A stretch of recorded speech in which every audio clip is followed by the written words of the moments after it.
किसी आरोपी का घर गिराना बिना पूरी कानूनी प्रक्रिया के सजा बन सकता है। देश में बुलडोजर एक्शन को लेकर एक बार फिर बड़ा सवाल खड़ा हो गया। जहां एक तरफ सरकारें इसे अवैध निर्माण पर कार्रवाई बता रही है, तो वहीं सुप्रीम कोर्ट साफ कह चुका है कि बुलडोजर जस्टिस कानून राज के खिलाफ है। फिर भी सवाल वही है, अगर सुप्रीम कोर्ट के आदेश इतने स्पष्ट हैं तो फिर जमीन पर बुलडोजर क्यों नहीं रुक रहा? क्या कानून और जमीन के बीच कोई बड़ी खाई बन चुकी है? तो चलिए इस वीडियो में हम आपको बताते हैं विस्तार से, लेकिन उससे पहले स्वागत है आपका RNI न्यूज पर। मैं हूं आपके साथ तमन्ना चौधरी। बुलडोजर जस्टिस आज देश की सबसे विवादित कानूनी और राजनीतिक बहसों में से एक बन चुका है। यह वह प्रक्रिया है जिसमें किसी आरोपी या संदिग्ध व्यक्ति की संपत्ति को बिना पूरी न्यायिक प्रक्रिया के गिरा दिया जाता है।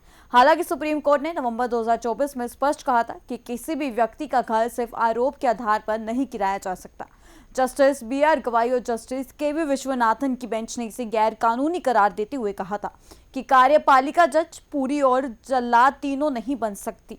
लेकिन इसके बावजूद देश के कई राज्यों में बुलडोजर कार्रवाई लगातार जारी है और यही वजह है कि यह मुद्दा फिर सुर्खियों में है।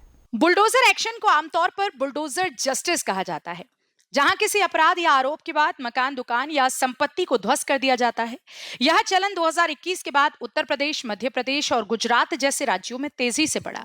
सुप्रीम कोर्ट ने अपने ऐतिहासिक फैसले में साफ गाइडलाइंस दी थी, जिनमें कहा गया कि घर गिराने से पहले नोटिस देना जरूरी है। कम से कम 45 से 60 दिन का समय दिया जाए और व्यक्तिगत सुनवाई का अवसर भी दिया जाए। कोर्ट ने यह भी कहा कि किसी भी कार्यवाही को सजा के रूप में इस्तेमाल नहीं किया जा सकता। इसके बावजूद जमीनी हकीकत कुछ और ही कहानी बताती है। कई मामलों में FIR के तुरंत बाद ही नोटिस जारी कर दिया गया और कानूनी प्रक्रिया पूरी किए बिना घर गिरा दिए गए। इलाहाबाद हाई कोर्ट ने भी इस पर नाराजगी जताई है और यूपी सरकार से सवाल किया है कि सुप्रीम कोर्ट के आदेशों के बावजूद ऐसी कार्यवाही क्यों जारी है। मध्य प्रदेश, महाराष्ट्र, गुजरात और दिल्ली जैसे राज्यों में भी बड़े पैमानों पर बुलडोजर कार्यवाही के मामले सामने आए हैं। कहीं हिंसा के आरोप में घर गिराए गए तो कहीं अवैध निर्माण के नाम पर बड़ी बस्तियों को ध्वस्त किया गया, जिससे हजारों लोग प्रभावित हुए। सबसे बड़ा सवाल यह है कि जब सुप्रीम कोर्ट के आदेश इतने स्पष्ट हैं, तो फिर उन्हें जमीन पर लागू क्यों नहीं किया जा रहा?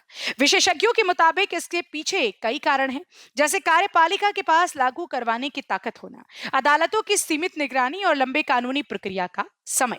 कुछ जानकार यह भी मानते हैं कि बुलडोजर कार्रवाई कई राज्यों में एक राजनीतिक संदेश बन चुकी है, जहां इस अपराध के खिलाफ सख्ती के रूप में पेश किया जाता है। लेकिन इसी बीच कई बार गरीब और कमजोर वर्ग सबसे ज्यादा प्रभावित होता है, जो कानूनी लड़ाई लड़ने की स्थिति में नहीं होता। कई मामलों में अदालतों ने मुआवजा देने और कार्रवाई रोकने के आदेश भी दिए हैं, लेकिन तब तक नुकसान हो चुका होता है। इससे एक बड़ा सवाल उठता है, क्या न्याय केवल अदालतों तक सीमित रह जाएगा या उसे जमीन पर भी मजबूती से लागू किया जा सकेगा? तो बुलडोजर एक्शन को लेकर सुप्रीम कोर्ट की सख्त टिप्पणी और जमीनी हकीकत के बीच एक बड़ा अंतर साफ दिखाई देता है। एक तरफ कानून का स्पष्ट संदेश है कि बिना प्रक्रिया किसी का घर नहीं गिराया जा सकता, तो दूसरी तरफ कई राज्यों में कार्रवाई लगातार जारी है। अब सबसे बड़ा सवाल यही है, क्या सुप्रीम कोर्ट के निर्देशों को पूरी तरह लागू किया जाएगा या यह विवाद आगे भी ऐसे ही चलता रहेगा? फिलहाल के लिए इतना ही। तब तक के लिए जुड़े रहिए हमारे साथ RNI न्यूज पर।